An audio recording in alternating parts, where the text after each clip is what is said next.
안녕하십니까, 이동환 TV입니다. 오늘은 태어났던 곳으로 돌아온다는 이야기를 하고자 합니다. 구독 꼭 눌러주시기 바랍니다.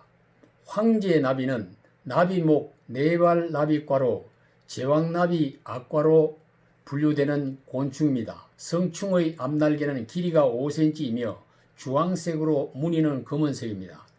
비행 능력이 뛰어나고 기류를 타고 장거리를 날아갈 수 있습니다.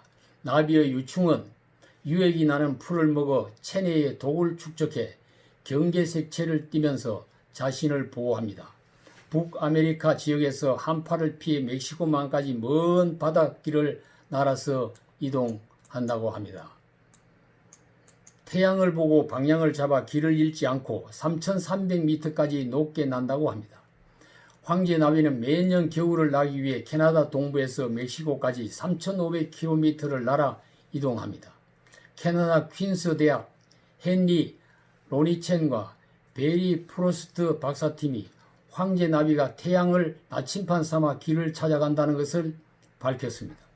연구에 의하면 햇빛이 가려진 상태에서는 아무 방향으로 날던 황제나비가 햇빛을 받은 순간 멕시코를 향해 방향을 잡는다고 합니다. 황제나비는 매년 월동을 위해 먼 여행을 떠났던 나비는 죽고 그 다음에 봄에 캐나다로 돌아오는 나비는 그 후손이라고 합니다. 미국의 캔자스 대학 잭슨 에스리지 연구팀은 황제나비가 지구의 자기장을 탐지할 수 있는 능력이 있다는 것을 발견했습니다. 황제나비는 체내의 자석 물질을 이용해 지구 자기장을 감지해 이동 방향을 알아내는 것으로 알려졌습니다. 제왕나비가 도착하는 멕시코의 시에라 칭쿠아 지역은 나비의 성소로 알려지면서 11월 말이 되면 세계에서 이 나비들의 장관을 보기 위해 수많은 관광객이 몰려든다고 합니다. 남쪽의 따뜻한 곳에 도착한 나비들은 이곳에서 알을 낳은 뒤에 모두 죽고 이듬해 3월이 되면 새로 태어난 자녀 나비들이 다시 북쪽으로 부모의 고향을 향해 대장정을 출발한다고 합니다. 인간의 난개발로 벌목을 하면서 황제나비의 월동지가 되는 숲이 줄어들면서 황제나비의 개체수도 감소되고 있습니다.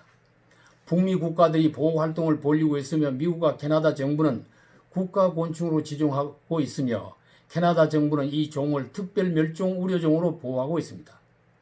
2007년 프랑스 기업 공동 제작 TV 프로그램이 NHK에서 황제나비의 대이동과 멕시코의 보호활동이 방영된 후에 2014년에 신비의 나비 경의의 대모험으로 여러 번 방영된 바가 있습니다. 강 상류에서 태어난 연어가 바다로 갔다가 4년 후에 산란할 때가 되면은 출생지로 돌아오는 것처럼 황제나비도 따뜻한 남쪽 멕시코에서 태어나 북쪽 캐나다를 향해 수천 킬로의 비행을 합니다. 온갖 기후 변화와 풍상을 겪으면서 다시 태어났던 고향으로 돌아오는 것입니다. 인간도 태어나 성장한 자녀를 낳은 후에 삶의 여정을 마치며 태어난 자녀들이 부모처럼 또 자녀를 낳고 살다가 생을 마치게 됩니다. 인간도 황제나비처럼 방향을 잡아주는 자기장 감지력이 있습니다.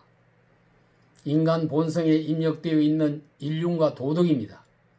부모에게 효도하고 자식을 양육하는 것입니다. 종교로는 하늘을 공경하고 사람을 사랑하는 것입니다. 그러나 인간이 부모를 버리고 자식을 버린다면 어류나 곤충보다 못한 동물이 되는 것입니다.